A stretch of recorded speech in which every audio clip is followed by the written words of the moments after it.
Hi everyone, it's Sonia here. Well, I live in Canada, and up here we don't have quarantine camps. Except we do. Do you remember this? This was in October. Prime Minister and health officials warned Canadians against believing COVID-19 internment camps disinformation. What was in October called disinformation is now a reality, at least for anyone who has traveled outside the country. What's it like in these places? Man enforced detention in a Canada COVID camp. Oh, don't call it a camp. No such thing. It might have a detention center feel to it, and detention center security, and a detention center lunch, but it's really just a hotel. I'm going to give you the lowdown on this, and I'm also going to show you the laws behind it. How did we get to have this situation here in Canada? Before I start, I want to tell you about my favorite collagen, which is ageless collagen from BioTrust, which contains 5 types of collagen, including bioactive collagen peptides. This is like the multivitamin of collagen supplements. It's good for your hair, your skin, your nails, and your joints. Has helped me a lot with joint pain. And what I like about this, beside the fact that it dissolves easily in hot or cold beverages and is odorless and tasteless, is that it also includes a little bit of tryptophan, which helps relax me in the evening. So I'm going to give you a link, and please check it out for more information. And if you order through the link, you will get a big discount. So please check it out. Also, just want to say thank you to everyone who supports my channel on Patreon, which is what keeps my channel going. I'll leave you the link below if you're interested. When you become a patron, you get notified whenever I upload or do a live chat, and you also get extra info. So yes, in October, Prime Minister, health officials warned Canadians against believing COVID-19 internment camps disinformation.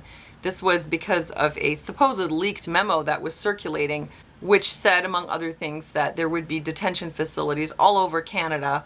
This article said Canadians will not be forced into COVID-19 internment or containment camps. The claim that the federal government is preparing to forcibly intern Canadians is patently false. The federal government has announced funding for voluntary quarantine sites for some of the country's homeless, and has made plans to expand self-isolation capacity for returning international travelers without suitable places to go, but Canadians will not be compelled to leave their home for so-called COVID camps. So you can all relax. It's not going to happen. Except it is happening.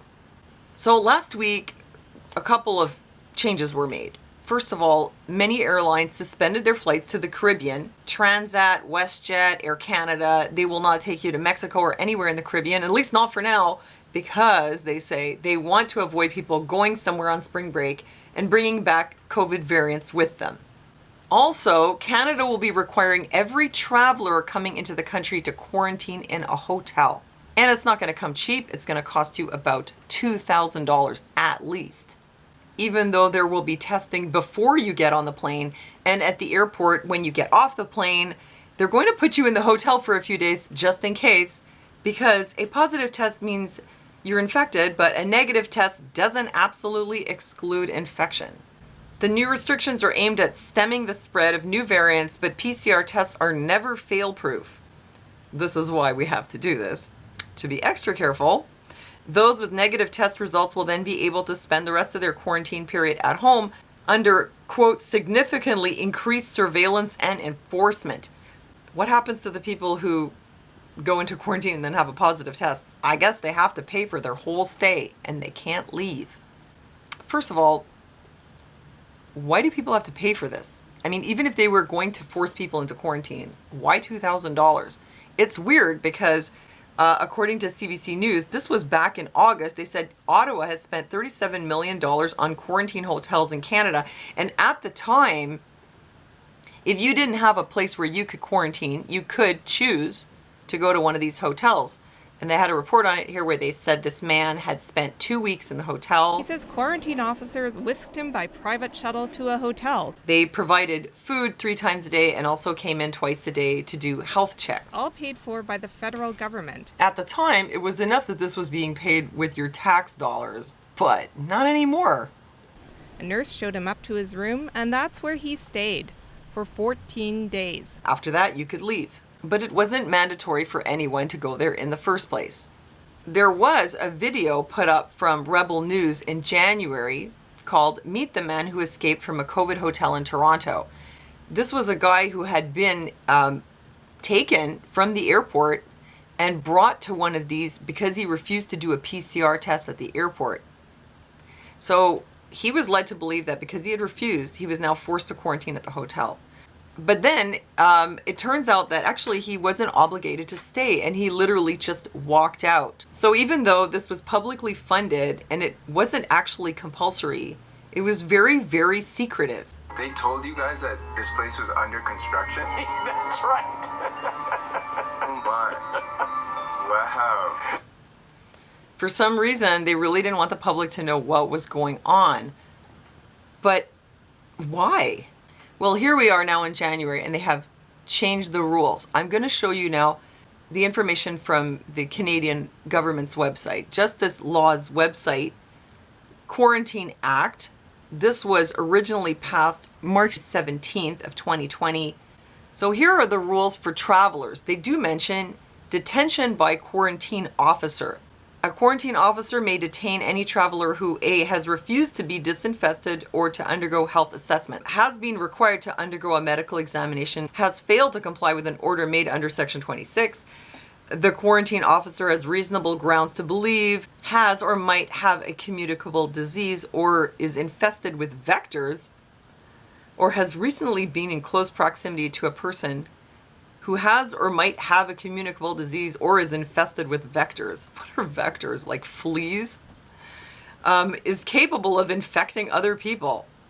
Excuse me, sir, you have fleas. You need to come with us. Has been arrested under Section 27 or has been arrested without warrant under Section 18. So how is it possible that this applies to everybody now? Even when they have submitted to health assessment, there's no evidence they're infested. There's no evidence they're carrying vectors, such as, I don't know, fleas, ticks, or lice, or whatever it could be. They've complied with everything. Why are they being detained? Well, on the next page, emergency orders. So notice that it's the governor and council may make an order prohibiting or subjecting to any condition the entry into Canada of any class of persons who have been in a foreign country or specified part of foreign country if they're of the opinion of the following things. In case you're wondering, what is the governor and council? Governor and council appointment is made by the Governor General on the advice of the Queen's Privy Council.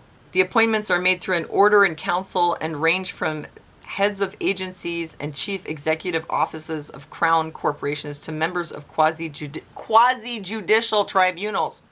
Okay, so this is not our democratically elected government, our parliament, or whatever, making a bill and discussing this and then, creating a law based on that. This is basically tantamount to some kind of an executive order that comes through the other channel of government we have here, not the people, but the Queen. The Queen and the Governor General, her representative here in Canada, who then appoints a governor and council. That's all completely outside of what we usually use to create laws and uphold laws. Oddly, our Governor General, Julie Payette, was asked to resign just before the new restrictions were put in place. She was accused of creating a toxic work environment. She'll be replaced temporarily by Chief Justice Richard Wagner, head of the Supreme Court of Canada. I guess if the new Governor General gives any dubious orders, the Supreme Court won't get in his way. The Bloc Québécois called for an immediate release of the report on Payette and says a Governor General has no place in a democracy, but our government says they're not in a position to release the details of the report. So in case you're wondering, how did this happen? It's basically like a kind of executive order through a totally unelected official and channel of people appointed by them. So this governor and council, appointed by the Governor General, decided to make some new rules for us.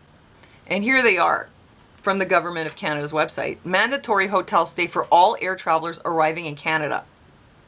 Okay, so first of all, you have to still provide proof of a negative pre-departure test.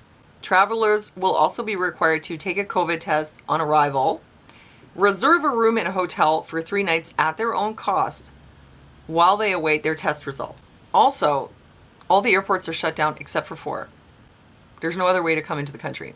So the 3-day accommodation will be a requirement for all travelers, all air travelers, but of course you can't be a land traveler because they've closed the land borders, except for, truckers and people like that. I don't know if you can maybe get in by boat, but travelers must remain in their hotel rooms. They're responsible for all associated costs such as hotel room, food, security, infection control, and transportation. Due to these extra costs, travelers can expect to pay significantly more than the cost of a traditional hotel room booking. It better be pretty ritzy. Wait, what was it? The hotel room? Maybe the food? Nah, it can't be that. The security? Infection control? Must be that. Talk about jacking up the price. So basically, there's no way out of this. If you go somewhere, they are going to force you into this place. It is a quarantine site. The kind that we were told was never going to exist. Oh yes, it's only for travelers. But who's to say it's going to stay that way? But hey, where's my tinfoil hat? What's it like in these places? Man enforced detention in a Canada COVID camp. Oh, don't call it a camp. No such thing. You will have to forgive Steve Dusing for not believing there are no COVID-19 internment camps in Canada. I'm in one, he says. I was told when I arrived at Pearson that it was either 3 days quarantine or go to jail. So he was escorted on a shuttle bus from Pearson to the nearby Radisson Hotel on Dixon Road. So now you know where it is, in case you want to check it out. But this is no normal hotel stay. I am not allowed to leave the room, he said. There is a guard at the end of the hall. So he must remain in a 9th floor hotel room while waiting for the results of a COVID test he was forced to take. He's effectively incarcerated. It feels like that, he said. I don't have any say in it. The worst part is before he left visiting a friend in the Carolinas, he got a COVID-19 test as required by the new rules. It just cost me $130, he said. I tested negative. So he gets his test. It doesn't matter now because our governor and council, some indirect representative of Her Majesty the Queen, has decided this man needs to be incarcerated now. I was escorted by police to a shuttle bus and taken to this hotel, which is fenced off from the public. It definitely has a detention center feel to it. There is a barrier preventing anybody from coming and going, and a security detail checks every vehicle entering the property. It's a lonely, solitary experience, he said. This doesn't seem legal in a free country. It also seems punitive. If he had a fever or cough, perhaps precautionary measures of some kind could be taken. Yes, that's how a lot of people feel about it. So I guess the concern, ostensibly, was that people would come back and they would say, yeah, I'm going to quarantine in my apartment, and then they wouldn't do it.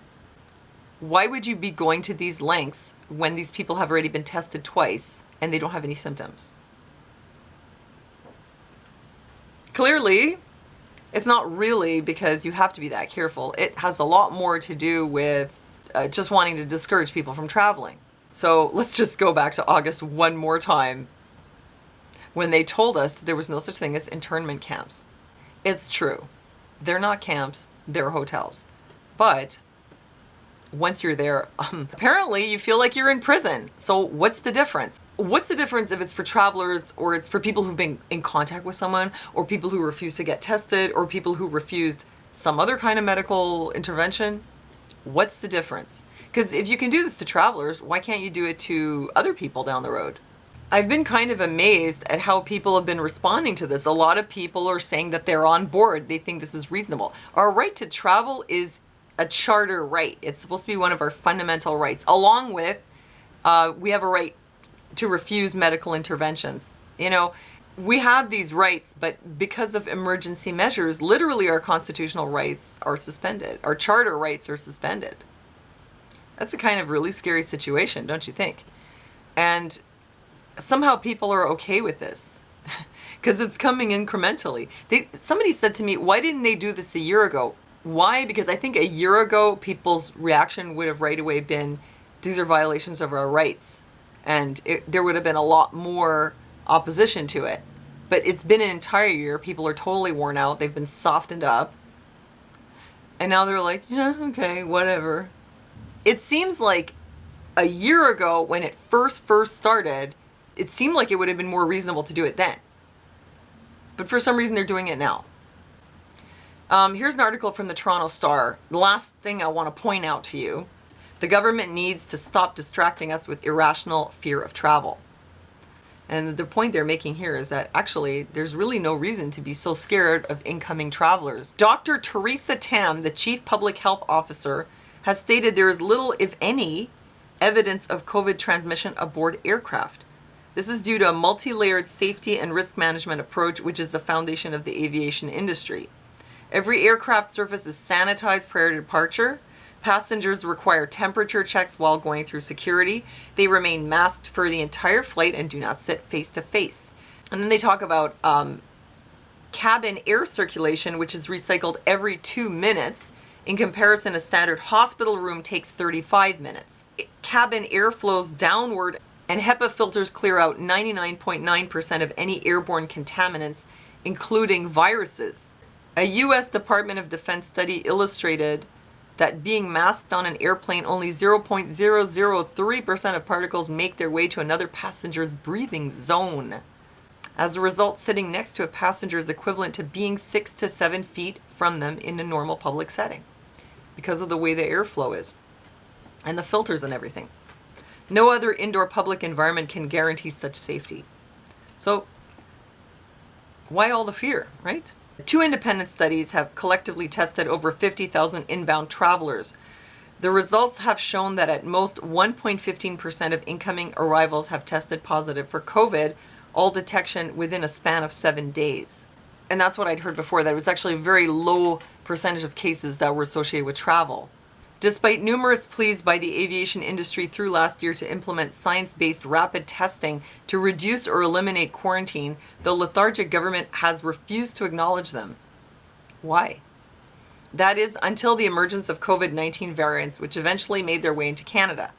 This point must be made abundantly clear. The Canadian government has always had the tool of rapid testing at its disposal, which could have caught COVID-19 variants as soon as they entered the country. But it did not use it. Now it blames travel instead of its own lack of action. So it's all very strange. You see that the government had these tools. You see that air travel, there's all kinds of precautions there to keep people safe. The travelers are tested before and after. The government has had these quarantine sites this whole time, but they were free. Now all of a sudden, nothing is good enough. Everybody has to go in there and pay money. It's very weird. It feels like they're really pushing the limits of what people will tolerate. It doesn't seem so much this is really about the safety of travel as it is about maybe conditioning people to accept more restrictions. But where's my tinfoil hat? Anyhow, that's it. I want to let you know what's going on in Canada and how this happened. I hope you found that information interesting and useful. I want to thank you for joining me in the chat. Please don't forget to check out the link for this. Lots of information there, and you do get a big discount. And thank you again for supporting me on Patreon. It's always really nice to see you guys here in the chat. It's like you guys make my day every time. So thanks for joining me. God bless you guys. Thanks for listening to me, and I'll see you next time.